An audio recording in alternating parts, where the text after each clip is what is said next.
Hey StFX, just back again today for another part in our interview series with the candidates for the federal election here in Central Nova. So today we're sitting down with Ryan Smyth of the Rhino Party, and we're basically just going to be going through a little bit about Ryan, what got him into politics, what got him wanting to go into this, his top priorities, and then also discussing some of these student-specific issues along the lines of affordability, debt once you leave, and employment, climate change, and also social and racial justice in our communities. And then we're just going to be finishing it off with Ryan's message to students that are voting and going to the polls this election, and then finishing off with Ryan's go-to karaoke song. So I'm just going to get her started, and I'd first just like to acknowledge that we are in Mi'kmaq, the ancestral and unceded territory of the Mi'kmaq people.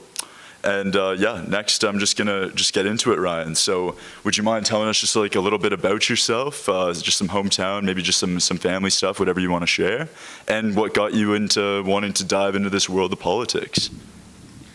Well, basically, I live here in Antigonish, and I got into politics because it all sucks. So I'm here to fix it all. And remember to vote for Ryan Rhino, because if you don't, COVID will kill you to death and you will die. Perfect. Thanks for that, Ryan. So so you really started just getting into the world of politics just because you saw what you did, you were not liking what you were seeing, basically, is what we're saying. So you're coming in here shaking things up and just trying to put in some new policies, eh? So I'll start it off with just asking you that obviously we know that there's a number of key issues that are facing Nova Scotians, Canadians, youth in particular. So honestly, we're just wondering, like, what do you see as the largest challenges, or like, what do you see as your main focuses of your campaign, and just what are the big issues right now? Well, I think the biggest issue right now is really this election is about freedom versus safety. And a lot of people want their freedom, and that's just stupid. You can't, what good is your freedom if you don't have your safety and you die? So people need to just simply give up their freedoms for safety. You can't do anything, you can't go anywhere, when you're dead. So, like this all here, this is all like human rights stuff. Here's the Charter of Rights and Freedoms, and this is the Canadian Human Rights Act, and then this is the Nova Scotia Human Rights Act. And all of this stuff stands in the way of your safety. You're gonna die. This is the biggest issue. We need to repeal all of this stuff, just get rid of it so that we can be safe, and live. It's just so important.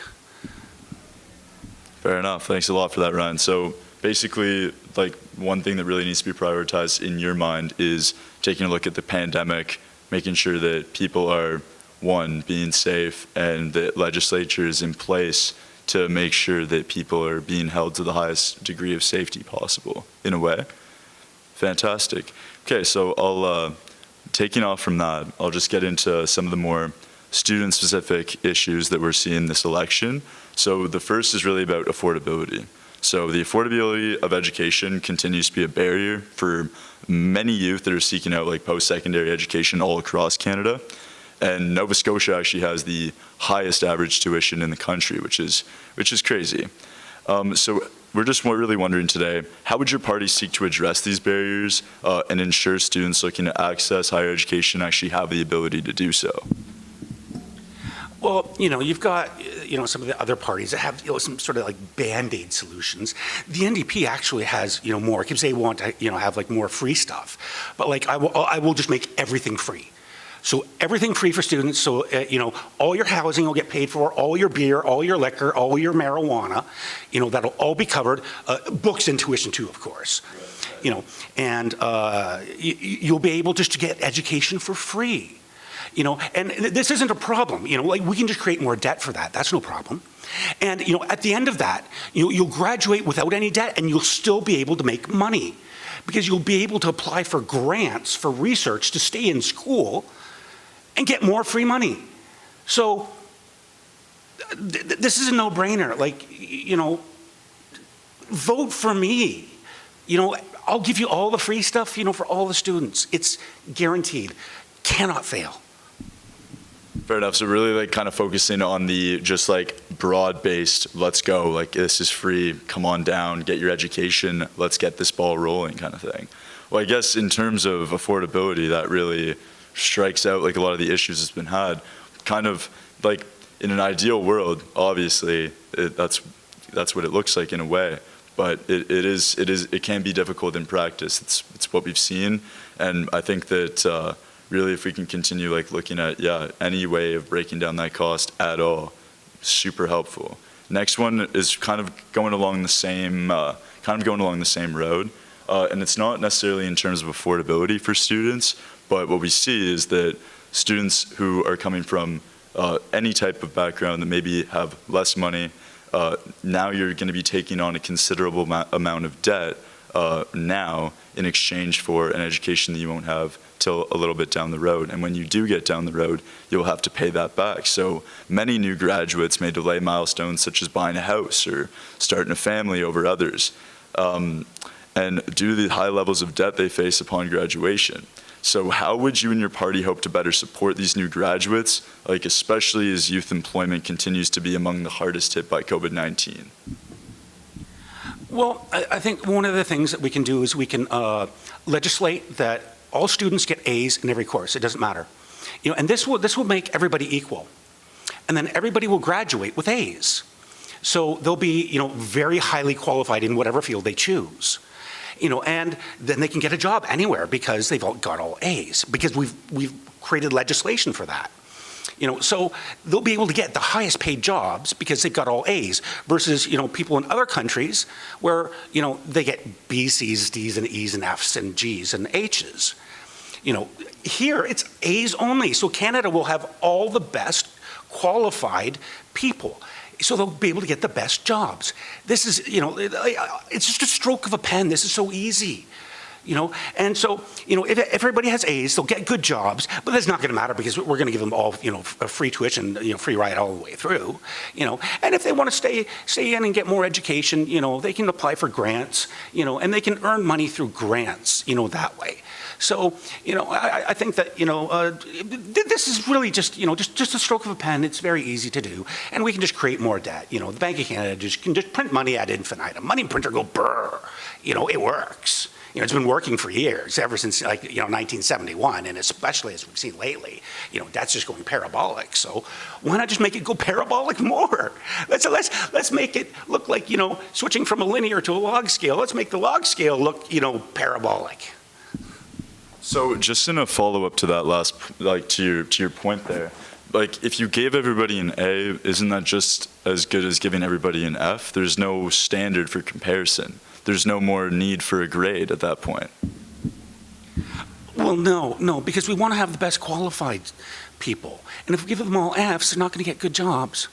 So we have to give them A's, or A pluses, Yeah, I might as well just give them A pluses, because, that way, we're sending a clear signal to the rest of the world that Canadian students are the best students, in the world, bar none, and if you want to hire anybody, you better hire a Canadian. So basically, in terms of these new graduates going through having a difficulty getting employment in any sector based on, I don't know, what they were hoping to have, in making that standard for education, and making that grade standard just look that much better, it's really just pushing the fact that you can get employment in these areas, is what you're saying. A little bit. It'll make it almost mandatory. Right. Because people will, we could even legislate that people have to hire, Canadians worldwide, and that you're not allowed to hire anybody else. Because, who cares about jurisdictions, right? Okay, perfect. Thanks for that, Ryan. So going off of the affordability and the accessibility side of things, kind of going down into a more equity-centered question here. So we know that the COVID-19 pandemic has disproportionately impacted some groups over others and further exacerbated certain inequalities that were pre-existing within our society. What kinds of policies, if any, will you and your party pursue to promote social and racial justice in our community? I've got an absolutely fantastic policy on this, and, let me just read a few of the things that, I'm going to do to ensure that we have, equity and justice for all. If you elect me, I will make it mandatory that, all white people must identify as BIPOC, just like Justine Trudeau. And, and then, everything will be fine because we won't have any more white people, so there won't be any more white supremacy. Also, some people, different cultures and ethnicities have different kinds of hairstyles. So we just make it law that everybody has to be bald. That way everybody's hair will be equal. Further, clothing. Clothing differs across, all over the world, and we can't have that, so we should ban clothing. Just make everybody naked. And with everybody naked, we will all be equal. As for, how people identify, we got to stop this. I think that everybody, we should just mandate that everybody in Canada, ethnically identifies as Klingon, because I think everybody likes Klingons, right? Except for Ferengi, nobody likes Ferengi. They're dirty. And Vulcans and all that logic stuff. Who likes logic? Those people, we will exile to Baffin Island. Yes, and as for language, we just can't have this. It's just creating too much division in Canada, and it's so sad. So we will ban English and all other languages, with the exception of Klingon and Esperanto. So, but along with that, when we ban all languages except for Klingon and Esperanto, what we're going to have to do is we're going to have to, burn all the books in English and other languages except for Klingon and Esperanto. And what this will do is it will help show solidarity with pyromaniacs, just like being bald will show, solidarity with chemotherapy patients, Homer Simpson and Elmer Fudd. Ryan, I understand where you're coming from, but people don't want to erase their individuality.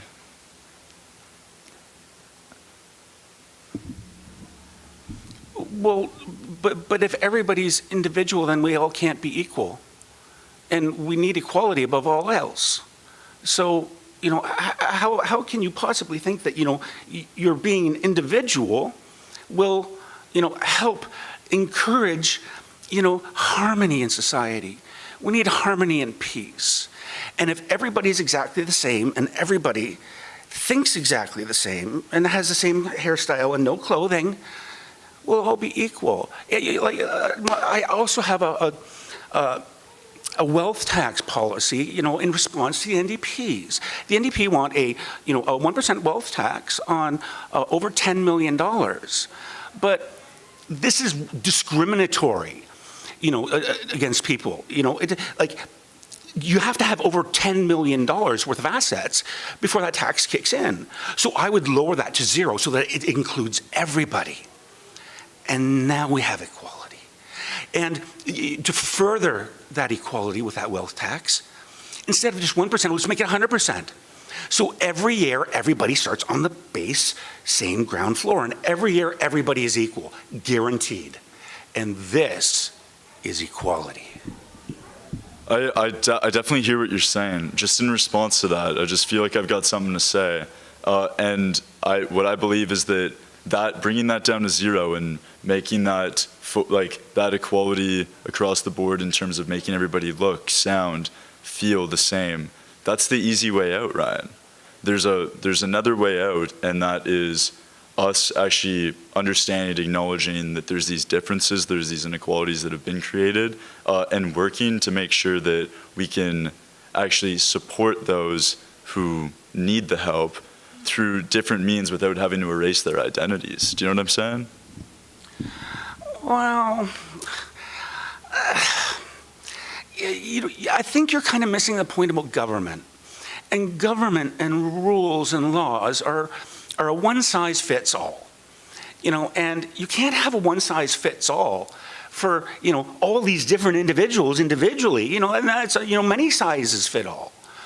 So, but we have to have that rule of law where the same law for everybody, and how can you possibly have, a law for every single person, and to recognize their individuality, or to, this just can't work. It hasn't been working, and this is why we need to, eradicate, a lot of the, the injustice of, people having different hairstyles and different kinds of clothing. These are really crucial issues, and they're just never going to be solved without real effort. I feel you on that, and I think that's where I'm starting to get caught up here, is that the issue isn't that people are angry that there's different hairstyles and there's different types of clothing. I know that can be over-exaggerated to feel like it is, but what's really understood what really needs to be understood is that there's deep-rooted systemic racism and these social injustices that live throughout our system, and just asking everybody to chop their hair off isn't where it starts. It's asking for understanding, asking for specific policy to help those people get away from the constant discrimination. It's about building a system that doesn't allow for that discrimination, but it still allows you to be who you are. You can't just erase who you are. But if everybody just simply, decided to identify as Klingon, the problem's solved. We don't have to worry about that. Everybody can just be a Klingon. I think that I might move on to the next one, because I think that you might have a few little conversations to have about this as well. And so this question really references kind of a lot of the conversations, a lot of the fears that we've seen on campus, then also throughout the world in the last few years. So another issue that's been at the forefront of conversation on campus around the world is climate change. Youth will be disproportionately impacted by the drastic changes in our environment, and this will increase exponentially as the years go on. So what ideas would you and your party look to develop in order to confront our climate emergency head on? The Rhino Party does have some policies on that. However, I think I have better policies to address the climate catastrophe. Number one, exterminate all ants. Ants produce 10 times more carbon dioxide than all of human activity. So if we get rid of them, we're helping solve, climate change. And we should ban agriculture. Agriculture accounts for about 10% of all human CO2 production. We're going to have to ban food along with that, but people can eat vitamins. You can go to my website, cynic.me, and look for the rhino tag, /tag /rhino, and you can find, the references here. Also, ban industry. Dirty capitalism produces about 23% of CO2. So if we just simply get rid of industry, we'll get rid of that CO2. Otherwise we're going to die. So this also takes part of, the Fight for 15 issue. That's an upcoming policy. Please stay tuned. Animals. Now, how much CO2 are animals producing? We should just simply exterminate all animals. Animal agriculture causes about 14% of carbon dioxide. So, if you kill all of the agricultural animals, and then you kill every other animal, you're going to get rid of so much CO2 that we're not going to have to worry about it anymore. Let me just see here. It's going to reduce the amount of CO2 produced by orders of magnitude, and probably by around about 1.4 trillion%, as far as I can estimate. Now, this may be, some of these things some people may not like. However, we will simply create bases on the moon and Mars, and we'll move people to other moons, planets, and stars. Elon Musk, I'm sure, would support me on this. Now, the number one greenhouse gas is water vapor. So we will simply I will simply make water illegal. And this will greatly reduce global warming because water will be illegal. So you won't have any more water vapor. So you won't have any more global warming. And this would, nicely return us to an ice age. If that's not enough, we can simply nuke all plant life on Earth. Because plants are, the major consumers of carbon dioxide. It's plants that consume CO2. So the more CO2 there is, the more they consume, the more they proliferate, the more plants you get, the greener the world gets. So if you exterminate all plant life by nuking it, you're going to get rid of the demand. So what's going to happen to the supply? And we all know demand and supply economics. So, if there is no demand, there's never going to be a supply. So all of the supply for CO2 will simply dry up, and there won't be any more. And so we don't have to worry, because all the CO2 suppliers will go bankrupt. This is just simple economics. Also, we should seal all volcanoes. Volcanoes are one of the major producers of CO2. And by sealing them with beeswax, we can cannibalize bee colonies and thus eradicate bees that pollinate plants, which are the consumers of CO2, and, cut down that demand. And this, we get two birds stoned at one time. We help kill plants, so we need to use fewer nukes. This is good. We don't want to have to use all the nukes, just as few as possible. And we can stop volcanoes from emitting CO2. So I don't think any of the other parties are willing to really do what it takes to get rid of CO2. And I think that I've proven that I will eliminate it completely. There will be no more supply for CO2 because we will eliminate the demand for it. Thanks for that, Ryan. Last couple questions here. The first of which being just really your message for students or just really any youth in the community wanting to go to the polls for this federal election. What would you have to say to those students? Well, it's obvious that you need to throw away all of your rights in order to stay safe. And I think I've illustrated, that I'm willing to eradicate all of your rights. Not just a little bit at a time, like the other parties are doing. Not like the Liberals, the CPC, or the NDP, or the Greens. They all want to, slowly get rid of all of your rights. I'll just get rid of them all at once. So you'll be safe.